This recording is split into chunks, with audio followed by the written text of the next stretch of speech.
Hola, ¿cómo les va? Soy el ingeniero Matías del Santo y vamos a ver la segunda parte de la clase de investigaciones geotécnicas. En esta parte de la clase lo que vamos a ver es una serie de ensayos a través de los cuales nosotros vamos a poder estimar con algunas correlaciones parámetros del suelo. Vamos a ver que a través de la ejecución de esta serie de ensayos y correlaciones que tienen estos ensayos, nosotros vamos a poder obtener parámetros como por ejemplo la cohesión y el ángulo de fricción de un suelo sin tener la necesidad de hacer los ensayos correspondientes. Entre los ensayos que vamos a ver el ensayo normal de penetración, el ensayo de plato de carga, el ensayo de peso-cono, el ensayo con el dilatómetro de Marchetti, el ensayo con el presiómetro de Menard y el ensayo con la veleta de corte. El primer ensayo que vamos a ver es el ensayo normal de penetración, ENP o Standard Penetration Test, SPT, con su denominación en inglés, que es un ensayo que se viene ejecutando hace más de 50 años. Hay muchos autores que han correlacionado los resultados de los ensayos de penetración con distintos parámetros del suelo. Y básicamente lo que vamos a hacer durante el ensayo es hincar el muestrador de Terzaghi 45 centímetros en nuestro terreno. Vamos a contar la cantidad de golpes que le tenemos que dar con un pisón normalizado y de esos números de golpes nosotros vamos a definir un número n que va a contemplar 30 centímetros de penetración en terreno virgen. Ese número n nos va a dar una idea de la compacidad del suelo, de la dureza. Imagínense que cuanto más duro es el suelo, más golpes le vamos a tener que dar. Y asimismo, a través de correlaciones, vamos a poder estimar algunos parámetros del suelo. Este es el esquema de golpeo que se utiliza con más frecuencia en la Argentina. Básicamente consiste en un disparador de accionamiento manual que lo puede operar el operador que está a cargo del pisón. El mismo cuando ve la muesca que indica la altura de caída de 72 centímetros, acciona el disparador que genera que este pisón golpee con la cañería y hinque el muestrador de Terzaghi. Habíamos visto en clases anteriores la metodología de perforación, en la cual nosotros íbamos a utilizar una cañería de perforación a través de la cual íbamos a inyectar agua a presión y girando la cañería vamos a avanzar en la perforación. Alcanzada la profundidad que nosotros estamos buscando, vamos a levantar la cañería de perforación, vamos a bajar el muestrador de Terzaghi acoplado al sistema de barras, vamos a colocar un taco de madera de referencia y vamos a marcar 3 intervalos de 15 centímetros que van a ser los 3 intervalos que vamos a hacer en el ensayo. Vamos a golpear, vamos a contar la cantidad de golpes para cada uno de estos intervalos y vamos a definir el número n para los últimos 2 intervalos de 15 centímetros. Esto apunta a que los primeros 15 centímetros de esta perforación están alterados por el proceso de perforación. Si ustedes recuerdan, habíamos visto en la filmina anterior que íbamos a bajar la mecha cola de pescado, le íbamos a inyectar agua, entonces los primeros 15 centímetros desde el fondo de la perforación estén alterados y no los vamos a considerar para los resultados del SPT. Vamos a ver ahora a continuación un pequeño video para ver cómo se ejecuta el SPT. Tenemos el técnico que está marcando en la cañería de perforación los 3 intervalos de 15 centímetros. La cañería ya está con el Terzaghi en la punta. Y acá tenemos el técnico que lo que hace es mirar cuando en la guía aparece el intervalo de 76 centímetros que indica la altura de caída y acciona el disparador. La cabeza de golpeo golpea contra la cañería. Y fíjense cómo la cañería va descendiendo a medida que se va golpeando la misma. El otro técnico que está accionando la soga para levantar el pisón va contando los números de golpe para cada intervalo del ensayo. Este es el resultado típico de un estudio de suelos. Ustedes cuando llaman a un estudio de ingeniería que se dedica a hacer mecánica de suelos, le piden un estudio de suelo, en función del tipo de obra se va a definir la profundidad y a partir de ahí se ejecuta el ensayo normal de penetración. una vez que se ejecutan todos los ensayos de laboratorio, se devuelve al cliente una serie de recomendaciones y en esas recomendaciones tenemos gráficos de este estilo. Fíjense, en esta columna tenemos la profundidad de Inca. Yo les dije que en general en el ensayo normal de penetración se ejecuta cada metro de profundidad. ¿Ven? Fíjense, acá vas a 1, 2, 3, 4, 5, 6 metros de profundidad. Después tenemos una descripción tacto-visual del suelo. Cuando se llegan las muestras al laboratorio se les hace una descripción tacto-visual. Posición del nivel freático por si se encontrara. Clasificación unificada, una vez que se ejecutan los ensayos correspondientes se lo puede clasificar por el sistema unificado. Y para llegar a la clasificación unificada se ejecutan los ensayos de granulometría y de plasticidad, para los cuales tenemos el límite líquido es esta línea roja, el límite plástico es esta línea negra, la diferencia es el índice de plasticidad. Tenemos algún dato también de la humedad natural en esta línea punteada azul. Y aquí tenemos datos de granulometría en la línea verde. Finalmente, en esta columna tenemos los resultados del ensayo de penetración, donde si se prestan atención, tenemos intervalos de 10, 20, 30, 40. Aquí lo que nos indica es que al metro de profundidad teníamos 10 golpes, a los 2 metros de profundidad teníamos más o menos 17, 18 golpes, después se mantuvo en el entorno de 20, a los 5 metros aumentó notoriamente la cantidad de golpes. Esto nos indica de una manera indirecta que hasta los 5 metros de profundidad teníamos un suelo con una dureza y a partir de los 5 metros aumenta notoriamente la cantidad de golpes, por eso aumenta la dureza o la... Pequeño resumen que indica las ventajas y desventajas. Es el ensayo más común ampliamente difundido. Cualquier trabajo o proyecto de ingeniería comienza con una investigación geotécnica basada en sondeos con SPT. Aquí en Argentina es la metodología que más comúnmente se utiliza. Obtenemos muestra cada Inca del suelo, en general una muestra por metro. Es barato, tiene un costo muy bajo. En general se adecua bien a la mayoría de los suelos, sobre todo a los que tenemos aquí en provincia de Buenos Aires. Lo que les conté que hace más de 50 años que se utiliza y que hay gran base de datos de correlaciones de los resultados del ensayo con los parámetros. Las desventajas. Con el mostrador Tersey obteníamos muestras disturbadas, ya lo habíamos visto. Es difícil recuperar muestras en suelos blandos. Es bastante complicado ejecutar el ensayo normal de penetración cuando el suelo es muy blando. La muestra no queda retenida en la cápsula. Hay una alta variabilidad e incertidumbre respecto a los resultados, dadas las distintas metodologías de ejecución. Y hoy no se puede realizar en suelos gruesos o gravosos. Imagínense que el diámetro interior del Tersey es de 35 milímetros y las gravas gruesas en un tamaño de grano superior a ese diámetro, por lo cual no podríamos recuperar una muestra en suelo granular grueso. Para paliar las problemáticas que se pueden llegar a presentar en suelos arenosos en referencia a la retención de las muestras, utilizan flejes. Estos flejes se colocan por dentro del tubo, como les muestro en estas tres fotos, y lo que hacen es trabajar de manera similar a lo que habíamos visto en el mostrador cuadrado. Cuando la muestra entra, abre el fleje y cuando se extrae el tubo y esta muestra quiere caer, cierra el fleje reteniendo la muestra. En esta filmina lo que vamos a ver es cómo se encuadran los suelos cohesivos en función del SPT. La compacidad relativa de los suelos viene definida con esta serie de divisiones de acuerdo a los valores del SPT. A medida que el valor del SPT aumenta la compacidad relativa, pasando de valores muy blando a medianamente compacto hasta suelos muy duros, y eso va de la mano de un aumento de la resistencia a compresión simple estimada. Fíjense que para suelos muy blandos la resistencia a compresión simple es menor a 0,25 kg por centímetro cuadrado, y para suelos duros la resistencia a compresión simple estimada es superior a los 4 kg por centímetro cuadrado.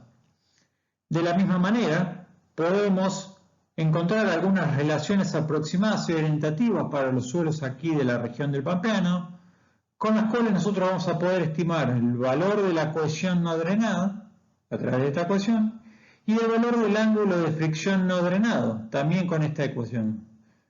O sea que nosotros podríamos ejecutar el ensayo normal de penetración y a través de estas correlaciones estimar parámetros de corte sin tener la necesidad de hacer ensayos triaxiales. Recuerden que estos parámetros son aproximados y orientativos. De la misma manera que teníamos para los suelos cohesivos, tenemos esta tabla para los suelos granulares, en la cual nosotros vamos a poder identificar entornos de densidad relativa en función del SPT, yendo a estos valores desde densidades relativas muy sueltas para los suelos con resultados del SPT menores a 4 golpes, hasta densidades relativas correspondientes a las de los suelos muy densos para resultados del SPT superiores a 50 golpes. Vamos a ver a continuación algunas consideraciones que vamos a tener que tener en cuenta al momento de valorar los resultados que obtenemos con el ensayo normal de penetración.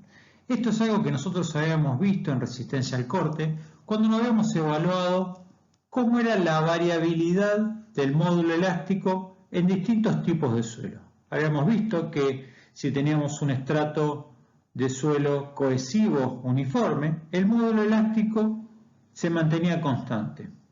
En resistencia al corte nosotros lo habíamos evaluado considerando 3 presiones de confinamiento distintas sobre un mismo tipo de material y viendo que la variabilidad del módulo elástico para distintas presiones de confinamiento, que era lo que nos representaba la profundidad de la muestra, era prácticamente despreciable.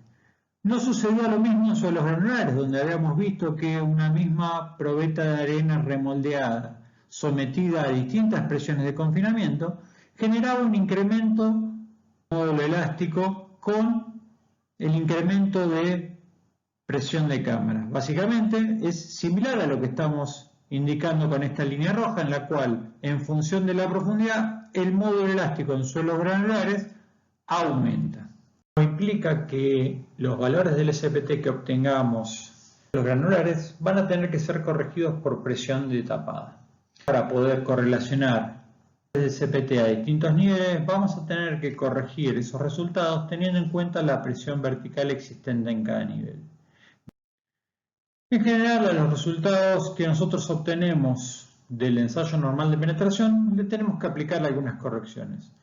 Aquí yo les voy a mostrar algunas de las más comunes, hay muchas más, pero entre las que más destacan son el C sub N, que es un factor de corrección por presión de tapada, el C sub B, que es un factor de corrección por la energía entregada, el C sub BD, que es un factor de corrección por el diámetro de la perforación, y el C sub W, que es un factor que toma en cuenta la corrección por la presencia de la NAT-PAP.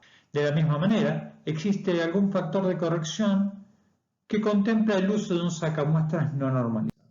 El factor de corrección por presión de la tapada toma en cuenta lo que habíamos visto en la filmina anterior. Básicamente es un factor de corrección que lo que hace es considerar la presión de tapada al nivel donde se ejecuta el ensayo y corregirlo con un valor que se obtendría de un nivel que obtenga una tapada con una presión vertical efectiva de 1 kilo. O sea, lo que hace es uniformizar todas las presiones de tapada a 1 kilo por centímetro cuadrado. Hay un montón de ecuaciones, nosotros la que vamos a utilizar a lo largo de estos cursos es la que nos presenta Liao Whitman, que pensé que todas estas ecuaciones graficadas convergen bastante bien para presiones de tapadas de 0,5 kilos por centímetro cuadrado en adelante. A continuación les muestro un pequeño ejemplo de corrección por presión de tapada. Supongamos que tenemos un estrato de arena de 25 metros de espesor con una densidad de 2 toneladas por metro cúbico, que a nivel de 3 metros tiene un valor de SPT de 5 golpes. Calculamos la presión vertical efectiva, calculamos el factor de corrección C sub N, corregimos el número de golpes y tenemos que a los menos 3 metros tenemos un número de golpe corregido de 6,5 golpes. 6 golpes o 7, siempre se redondea al entero. Si hacemos otro ensayo a menos 20 metros, obtenemos un N de 13, que al corregirlo nos da lo siguiente. Tensión vertical efectiva, C sub n, número de golpes corregido. Fíjense que obtenemos los mismos números de golpes a 20 metros que los mismos números de golpes corregidos a 3 metros de profundidad.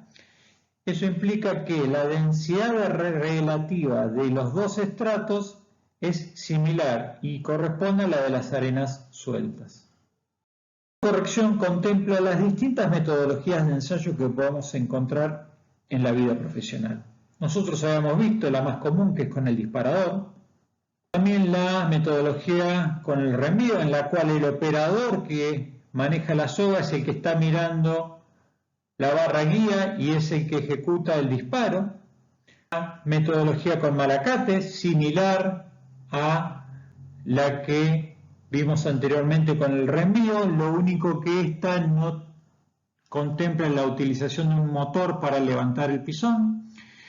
Y la metodología a través del martillo automático, en la cual no se ve involucrado ningún operador que controle la caída del pisón.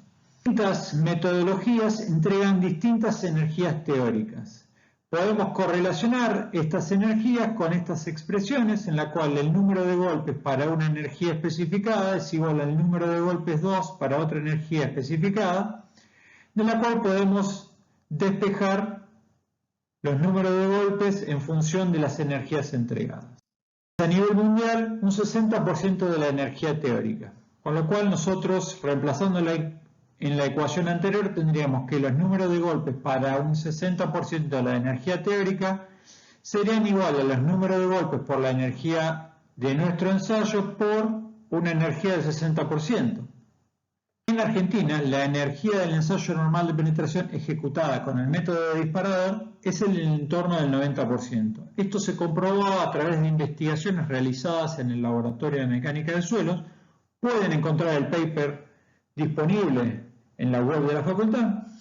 Y eso llevó a que si nosotros quisiéramos correlacionar los resultados de un ensayo ejecutado con el 60% de la energía con uno ejecutado con el 90% de la energía, reemplazamos en esta ecuación la energía por el 90% y los números de golpes, lo que estamos buscando. Fíjense cómo nosotros podemos correlacionar los números de golpes de un ensayo ejecutado con el 90% con otro ejecutado con el 60%, solamente multiplicando por 1,5, que es el número que sale de dividir 90 por 60. Esto es bastante interesante, dado que muchos autores correlacionan parámetros en función de los resultados del SPT que ejecutaron en esa investigación. Y hay muchos autores que utilizan ensayo normal de penetración con 60% de la energía, con 70% de la energía, etcétera, etcétera. Entonces, si nosotros quisiéramos utilizar esas expresiones, simplemente lo que tenemos que hacer es hacer una pequeña transposición de la energía que nosotros utilizamos en nuestra práctica profesional. Bueno, la corrección por el diámetro de perforación es bastante sencilla de entender.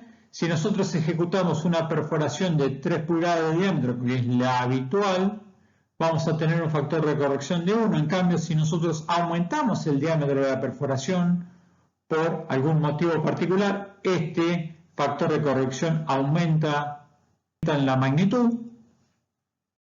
La presencia de la napa freática también influye en los resultados del ensayo normal de penetración. Podemos utilizar esta expresión para corregir los números de golpes. Fíjense que toma en cuenta el nivel freático y las dimensiones de la zapata. Finalmente vamos a hacer mención a una corrección bastante habitual que tenemos que hacer en el caso de no usar un sacamuestra normalizado. En general, el ensayo normal de penetración se ejecuta con el sacamuestra Terzaghi, lo cual no implica que haya casos en los cuales se pueda o se ejecute con el sacamuestras Moreto. Presten atención a que el sacamuestras Moreto tiene un diámetro exterior de 63 milímetros y el sacamuestra Terzaghi 51 milímetros. Para hincar el sacamuestra de Moreto vamos a necesitar más golpes de los que necesitamos con el Terzaghi. Si nosotros quisiéramos correlacionar resultados del SPT ejecutados con estos dos muestradores, podemos utilizar esta ecuación que tenemos aquí, en la cual los números de golpes ejecutados con el mostrador de Terzaghi son aproximadamente el 80% de los números de golpes ejecutados con el mostrador Moretto. Esto es bastante importante porque el mostrador Moretto es un mostrador que se utiliza bastante en Argentina. En este cuadro les presento a continuación un montón de correcciones que existen en la bibliografía. Fíjense que tienen en cuenta un montón de cuestiones. Yo aquí les detallé en las filminas anteriores las más habituales en la práctica profesional aquí en Argentina. Estas son un montón de las que están en la bibliografía internacional con autores de mucha experiencia en estos temas. En la filmina que le presento a continuación, podemos ver distintas correlaciones entre los resultados que se obtienen con el ensayo normal de penetración y valores estimados de la cohesión no drenada. Distintos autores han propuesto distintas ecuaciones. Fíjense que la mayoría está en función del número de golpes que se obtiene con el ensayo y el índice plástico del suelo. Y si nosotros las graficamos, vemos que la convergencia de las mismas es bastante interesante. O sea, podríamos tomar alguna de estas y estar en el entorno de resultados que nos da las demás. En el caso de querer estimar valores de densidad relativa o ángulo de fricción interna efectivo en suelos granulares, sí o sí vamos a tener que corregir el valor del SPT por el efecto de la tapada. Esto lo vimos en las filminas anteriores y también en la clase de resistencia al corte en suelos. Esta tabla que tenemos aquí nos muestra entornos de valores de densidad relativa para distintos valores de el número de golpes corregido. Fíjense que de acuerdo a si la arena sea fina, media o gruesa, tenemos los valores de número de golpes corregidos, entornos de densidad relativa y la descripción que habíamos visto en los cuadros anteriores, donde íbamos desde materiales muy sueltos a densidades relativas muy densas. En esta filmina podemos ver distintas correlaciones entre los resultados del SPT y ángulo de fricción efectiva para suelos granulares, distintos autores, muchas ecuaciones, en general la mayoría está en función del N corregido y tienen una base de 20 a 25 grados de fricción. Y si las graficamos, lo que obtenemos son esta serie de gráficas donde se puede ver que la dispersión de los resultados no es muy importante, con lo cual podríamos utilizar cualquiera de estas para estimar un valor de ángulo de fricción en suelos granulares. Otra correlación que podemos obtener a través del SPT es la densidad relativa en suelos granulares. Fíjense que podemos utilizar cualquiera de estas ecuaciones. Hay muchas más en la bibliografía, simplemente puse dos que a mi entender ajustan bastante bien los valores estimados. Si tuviéramos necesidad de estimar entornos de valores del módulo de deformación en suelos granulares, teníamos que tener en cuenta que el módulo elástico variaba en función de la profundidad. Entonces, si nosotros quisiéramos estimar valores del módulo de deformación, vamos a tener que trabajar con los valores del SPT sin corregir por profundidad. Aquí tenemos alguna serie de ecuaciones del módulo de deformación en función del N70, o sea, un SPT ejecutado con el 70% de la energía. Si lo quisiéramos correlacionar con el N90, que es el que utilizamos aquí en Argentina, podemos utilizar esta ecuación. Pueden existir situaciones en las cuales nosotros tengamos que ejecutar el ensayo normal de penetración en suelos granulares gruesos para conocer la densidad relativa de los mismos. Si utilizáramos el mostrador de Terzaghi, podríamos llegar a romper la zapata de corte del mismo, dado que el mismo rebotaría contra los cantos rodados gruesos. En esos casos, lo que podemos hacer es el ensayo de penetración dinámico, conocido también como ensayo dinámico pesado o penetrómetro de Borros, en el cual nosotros vamos a reemplazar el mostrador de Terzaghi por un cono macizo de acero y vamos a contar los golpes necesarios para que el mismo penetre 10 centímetros en el suelo investigado. El segundo ensayo in situ que vamos a ver es el ensayo de plato de carga o Plate Load Test, en el cual nosotros vamos a ejecutar previamente una calicata, dado el caso que lo querramos hacer en profundidad o superficialmente. Vamos a colocar alguna especie de marco contra el cual va a reaccionar un gato hidráulico. Este gato hidráulico lo que va a hacer es generar una fuerza sobre una placa cuadrada o redonda de 30 centímetros de lado o 30 centímetros de diámetro, y nosotros lo que vamos a hacer es medir la carga que vamos a aplicar y la deformación que vamos a obtener.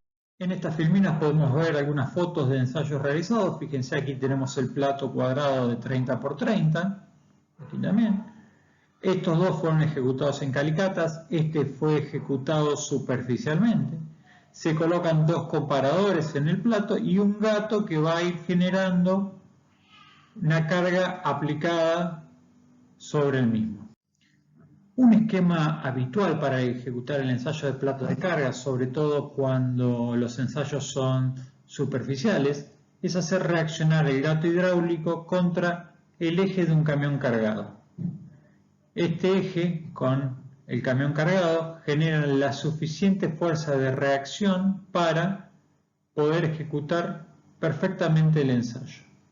De la misma manera que ejecutamos el ensayo de carga de manera vertical, lo podemos ejecutar de manera horizontal, simplemente haciendo reaccionar el gato contra una placa, contra las paredes de una calicata y tomando las deformaciones de manera horizontal. Durante la ejecución del ensayo, nosotros lo que vamos a ir haciendo es aplicar distintos valores de tensión y midiendo las deformaciones correspondientes. Eso nos va a generar una curva tensión-deformación, que es la que tenemos graficada aquí. Y de esa curva tensión-deformación vamos a identificar el punto para una deformación de media pulgada. En ese punto vamos a trazar una recta.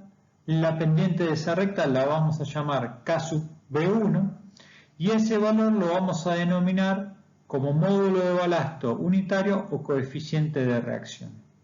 En Geotecnia 3 vamos a ver cuál es la aplicación y qué manera tenemos de obtener este parámetro a través de otros ensayos, como por ejemplo el ensayo normal de penetración. Una particularidad que tiene la ejecución del ensayo de plato de carga es que hay que tener mucho cuidado a la hora de determinar tensiones admisibles de fundaciones. Nosotros ejecutamos el ensayo de plato de carga, lo ejecutamos con un plato de 30 centímetros. El bulbo de tensiones que nos genera ese plato de carga alcanza aproximadamente veces el lado del plato, con lo cual estaríamos en el entorno de los 60 centímetros. Nosotros estaríamos investigando el suelo hasta 60 centímetros de profundidad. Si nosotros después utilizamos los resultados de ese ensayo para dimensionar o para calcular una tensión admisible para una base del lado B, esta base del lado B podría alcanzar con su bulbo de tensiones estratos subyacentes de menor compacidad que podrían generar la falla de esa base. Hay que ser muy cuidadoso a la hora de determinar tensiones admisibles con el módulo de balasto. El tercer ensayo que vamos a ver in situ es el ensayo de piezo-cono o cono estático, también denominado por sus siglas en inglés CPT. Básicamente lo que vamos a hacer es hincar en el terreno de forma estática un cono rígido, el cual va a ir tomando datos de fricción lateral, presión de poros, resistencia a la penetración en la punta, a través de una presión hidráulica continua de 20 milímetros por segundo de velocidad. Vamos a tomar lecturas cada 10 o 50 milímetros de avance en el cono. Este es un gráfico de resultados. Fíjense que aquí tenemos la presión neutra, aquí tenemos la fricción lateral y aquí tenemos la resistencia en la punta. Interpretando estos parámetros que nos da el piezocono con tablas propias del mismo equipo, se puede llegar a deducir la estratigrafía del lugar. Es un ensayo que no recupera muestras. En general los equipos vienen montados sobre camiones, tanto con ruedas como con orugas, para acceder a lugares difíciles. El problema es que la capacidad que requiere este equipo para reaccionar aumenta cuando los suelos son muy duros, imposibilitando la ejecución del ensayo. Entre las ventajas que tenemos es una exploración rápida y continua, da datos confiables y tiene una fuerte base teórica. Las desventajas son que requiere una alta inversión de capital, son equipos muy caros. Los operadores que trabajen con estos equipos tienen que estar altamente capacitados y lo que les había mencionado antes es que este ensayo no nos permite recuperar muestras. Vamos a ver un pequeño video del ensayo de cono dinámico. Este video lo saqué de una web de Suecia donde es muy utilizado el ensayo de cono. Fíjense, ahí tenemos el operario que lo que hace es localizar el punto donde se va a realizar el estudio, sale con las coordenadas y las ubica en campo. En primera medida se hace una pequeña perforación con un barreno para ver la existencia de tubos o líneas de corriente existentes para evitar dañarlas durante la ejecución del ensayo, algo bastante sencillo. A continuación lo que se hace es posicionar el camión que tiene el equipo de cono por encima del sondeo que vamos a ejecutar, de la perforación. Fíjense que el técnico lo maneja con el control remoto. Y a continuación lo que se hace es ir hincando de manera estática y continua con la velocidad de avance que nosotros habíamos visto el cono. Es un ensayo continuo. Esto es lo que yo les decía, que el camión tiene que tener una fuerza de reacción suficiente como para que el cono entre. Ahí el técnico lo que va haciendo es, fíjense, acoplando las barras, aproximadamente 1 metro cada una de las barras. Es un ensayo totalmente continuo. Y aquí tenemos el registro en vivo de los datos. Esos datos con las telecomunicaciones que tenemos ahora son enviados automáticamente a la oficina central donde se está realizando el estudio de ingeniería para su interpretación.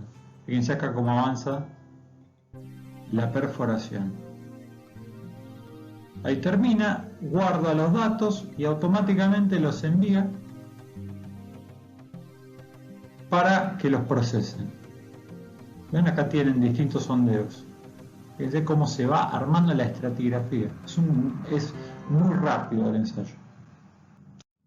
El cuarto ensayo que vamos a ver es el ensayo con el dilatómetro de Marchetti, o también conocido por sus siglas en inglés DMT, desarrollado por el ingeniero italiano Silvano Marchetti. El ensayo con el dilatómetro de Marchetti se basa en la introducción de una paleta plana en el terreno. Esta paleta tiene una membrana circular que se expande horizontalmente mediante la inyección de gas a presión. Si nosotros conocemos la presión con la cual inyectamos esta paleta para que expanda la membrana circular y conociendo los ábacos que provee este equipo, vamos a poder obtener parámetros del suelo.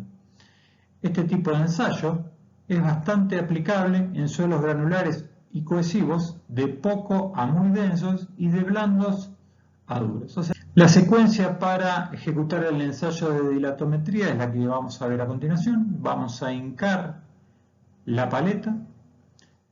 La posición inicial es con la placa del dilatómetro comprimida por efecto del suelo que tiene circundante.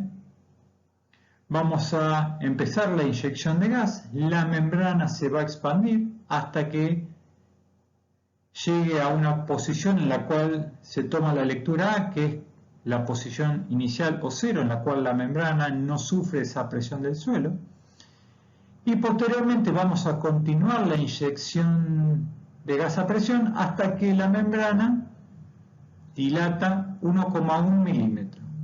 Vamos a ver en las filminas que sigue cuáles son los puntos en los cuales tomamos la lectura A y cuáles son los puntos en los cuales tomamos la lectura B.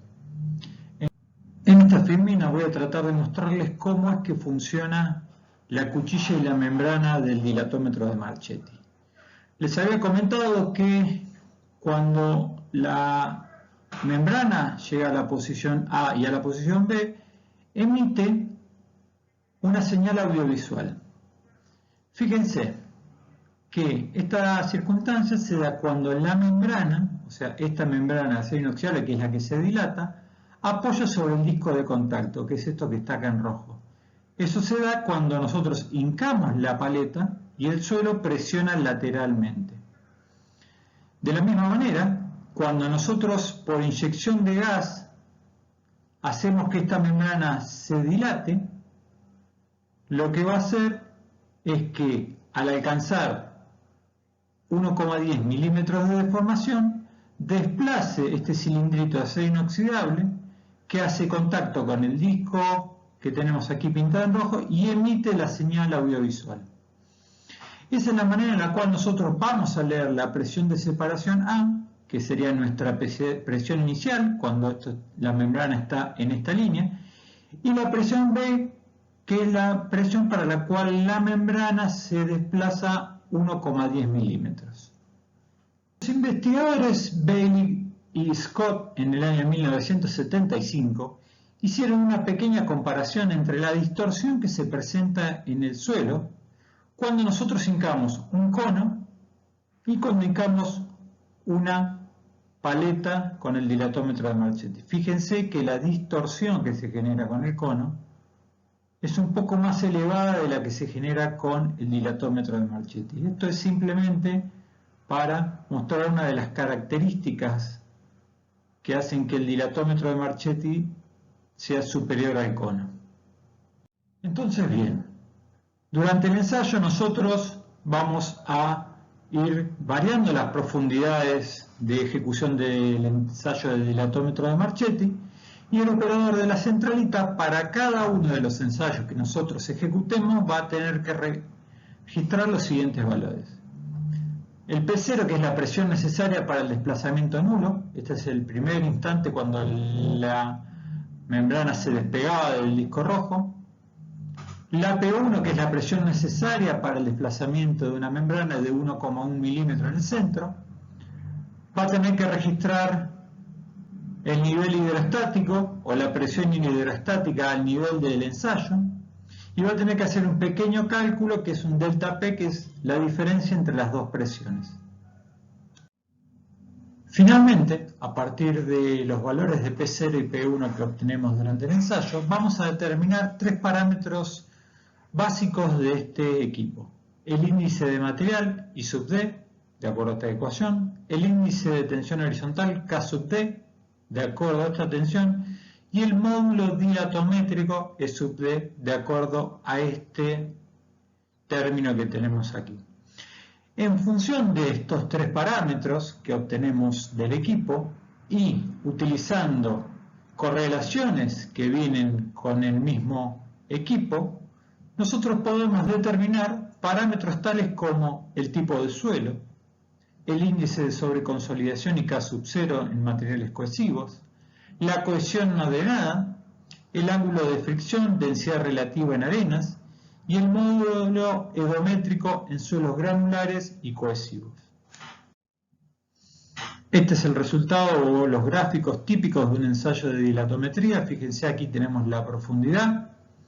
Este es un ensayo que se va haciendo, como les comenté, en el entorno de 10-20 centímetros de manera continua.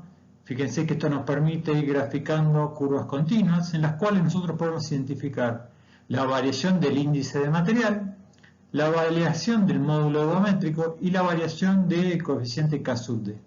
En función de esto se van obteniendo otros parámetros.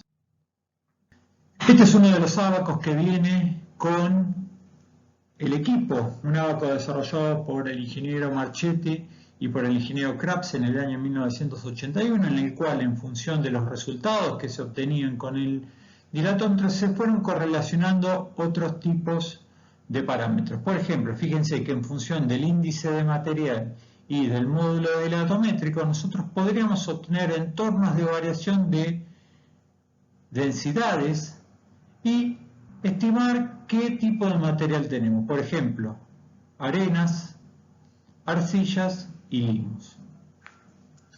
Este es otro gráfico que muestra distintos tipos de ensayos. Por ejemplo, la línea llena nos muestra el ensayo dilatométrico, la línea punteada nos muestra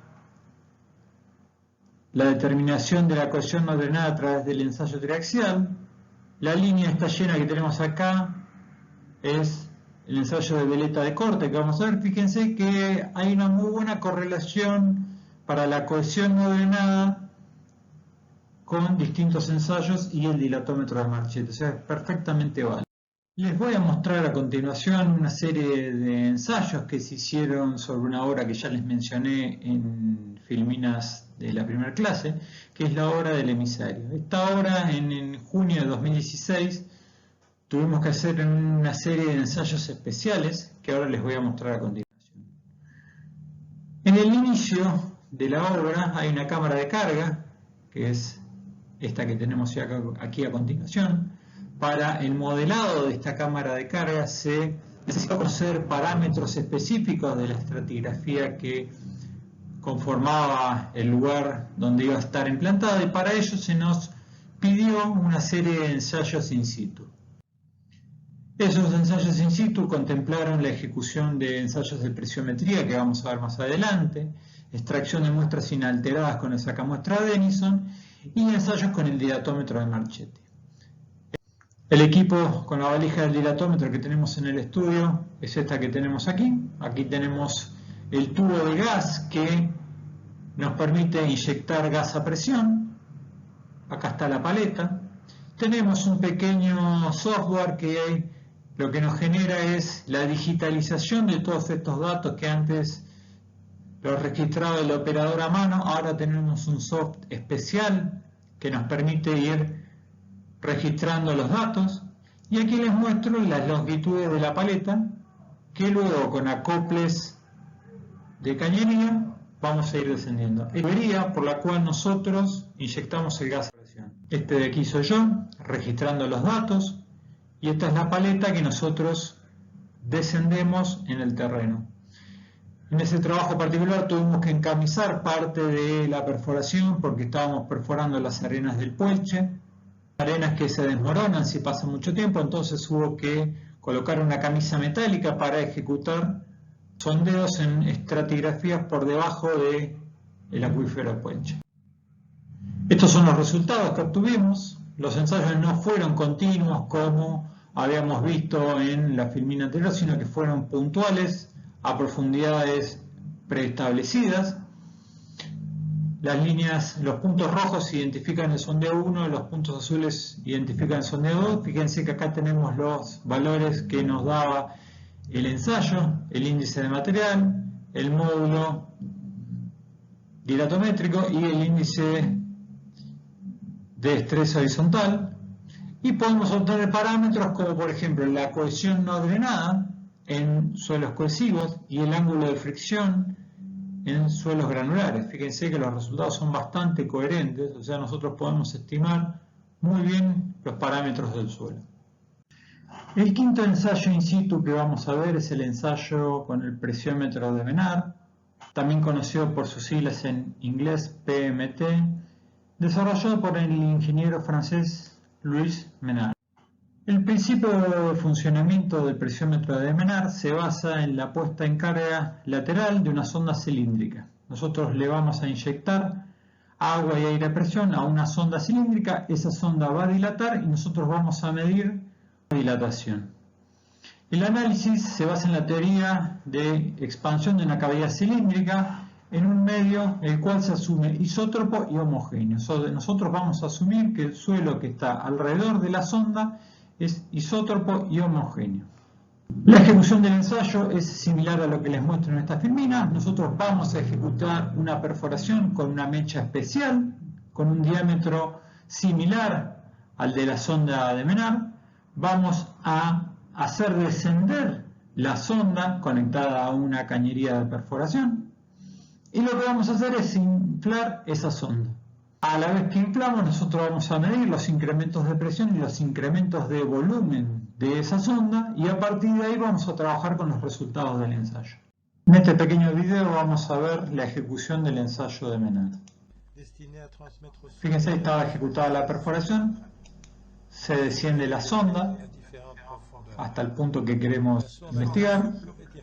Está el técnico, la sonda tiene un sistema que conecta con una caja registradora que nos permite inyectar agua y gas a presión. Fíjense que este es el esquema.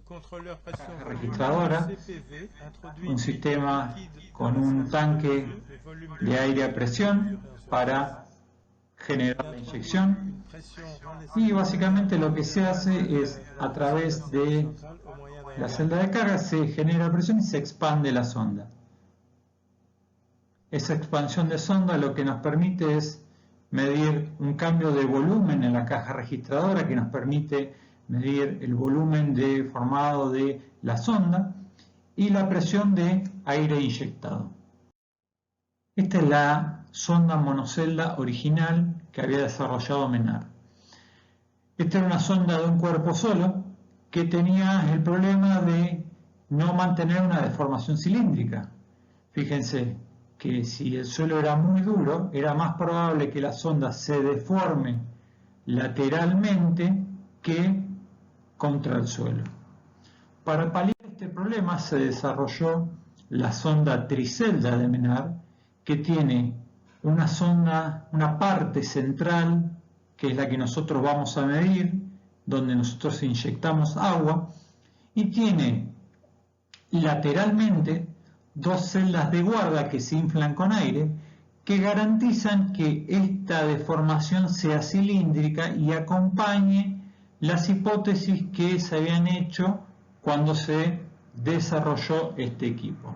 Acá pueden ver la sonda desinflada y acá se puede ver la sonda con el cuerpo central inflado. ¿Ven? Esto es lo que les comentaba en las filminas anteriores. Si nosotros hacemos el ensayo manteniendo las presiones tanto de la celda de guarda como la celda central más o menos en el mismo entorno, esto se deforma cilíndricamente. Si nosotros sobreinflamos las celdas de guarda, no vamos a dar lugar a que la celda central se deforme. Y si nosotros sobreinflamos la celda central, se va a deformar de una forma que no sea cilíndrica. Hay que tener mucho cuidado en la ejecución del ensayo para lograr esta situación. La curva típica de un ensayo de presiometría tiene esta forma, tiene una fase de expansión que es hasta el punto en el cual la membrana hace contacto con la cavidad del suelo, tiene una fase elastoplástica en la cual el suelo se deforma de manera elástica y tiene una fase plástica en la cual el suelo ya asume deformaciones irreversibles.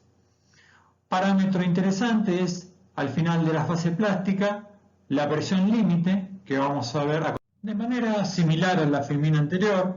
Esta muestra el avance de un ensayo de presiometría. Fíjense que en la parte central, donde nosotros teníamos la deformación plástica, lo que podemos hacer es medir una especie de módulo, tomando un intervalo de volumen y un intervalo de presión. Los valores típicos son al inicio de la fase elástica y al fin de la fase elástica.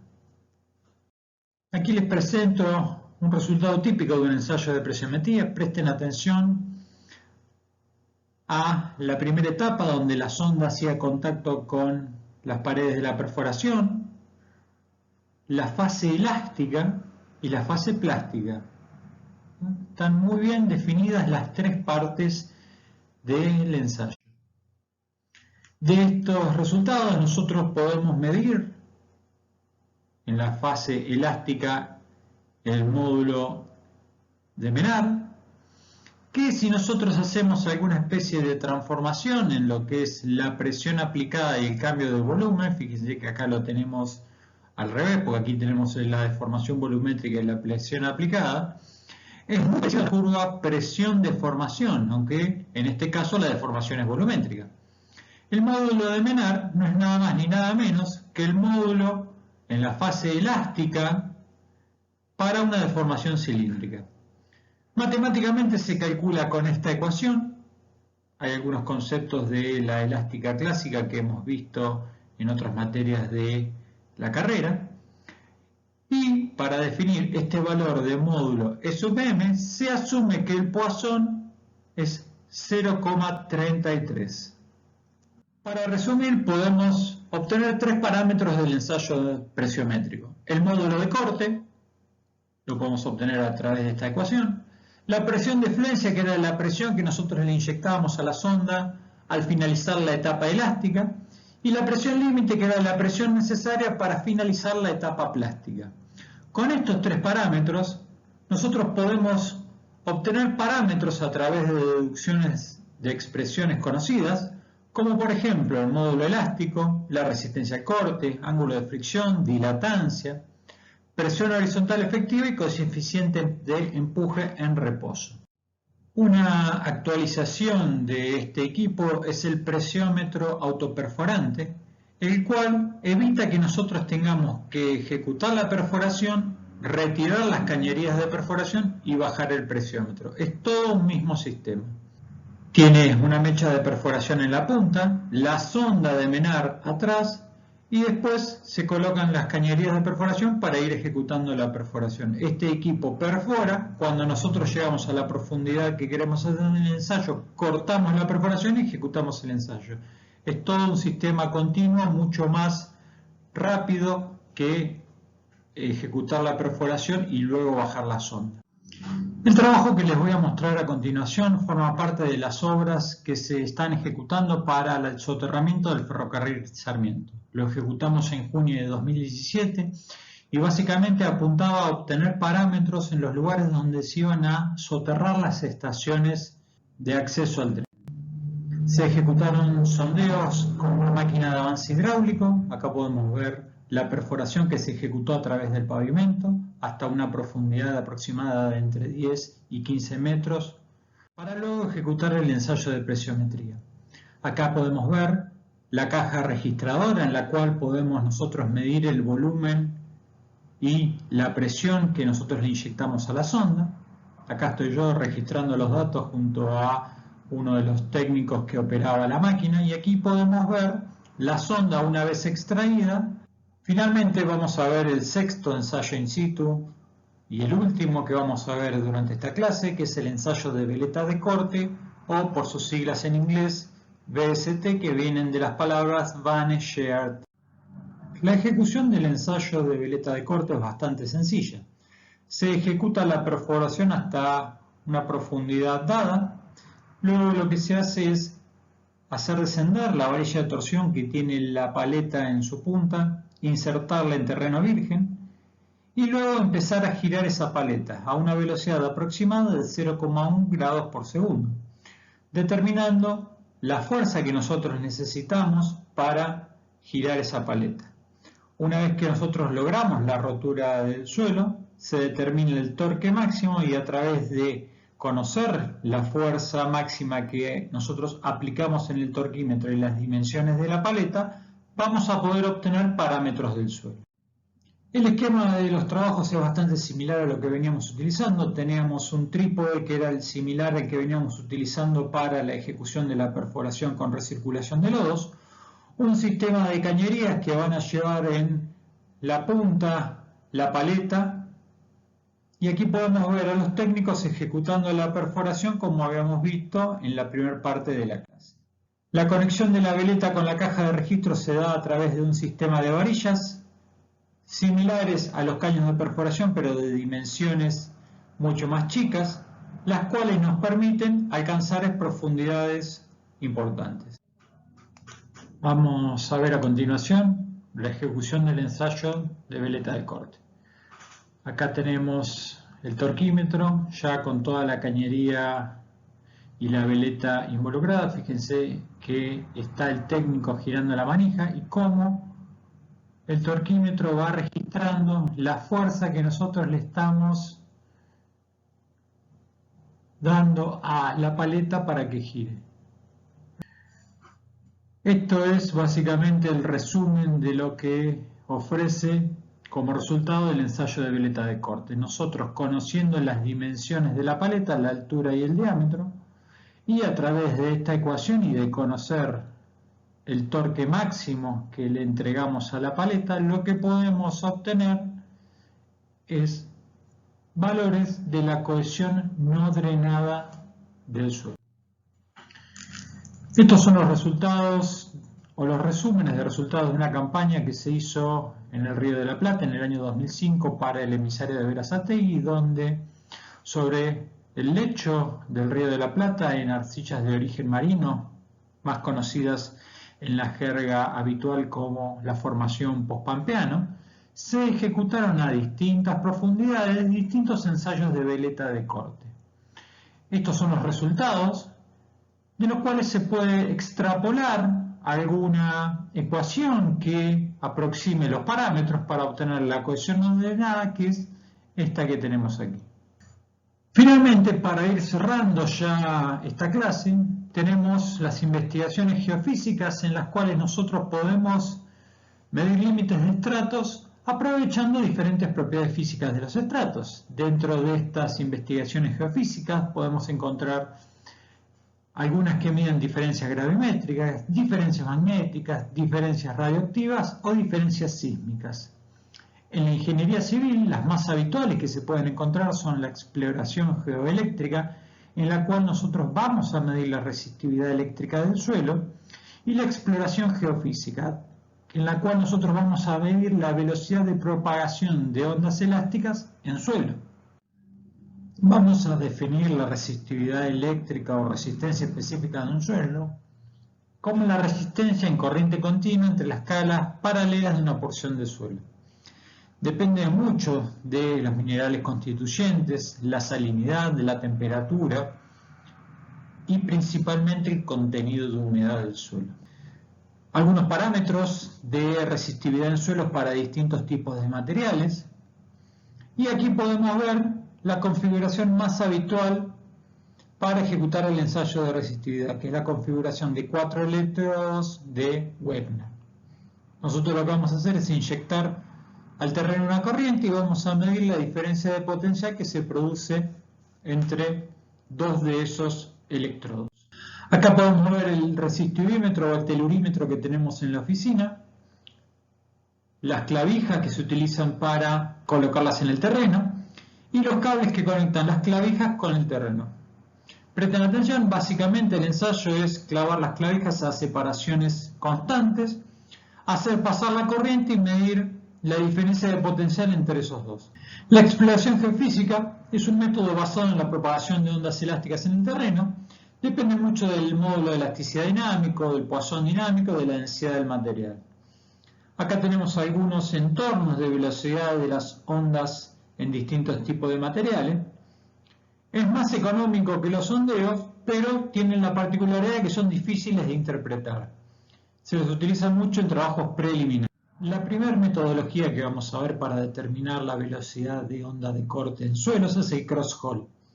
Esto requiere la ejecución de dos perforaciones. En una de las perforaciones se coloca un sondeo emisor, el cual va a emitir la onda que nosotros tratamos de recibir. En el otro sondeo, donde vamos a colocar un receptor de onda. La otra manera que tenemos para determinar la velocidad de onda de corte es el downhole, donde nosotros ejecutamos solo una perforación y vamos a colocar dos geófonos receptores. Luego, desde superficie, vamos a colocar una placa horizontal a la cual le vamos a generar una perturbación con la acción de una masa, básicamente golpeándola. Esto va a generar una onda que va a viajar hasta los receptores, y por diferencia de lectura entre todos los receptores vamos a poder encontrar la velocidad de onda de corte de esos suelos. Bueno, esto es todo. Muchas gracias por su atención.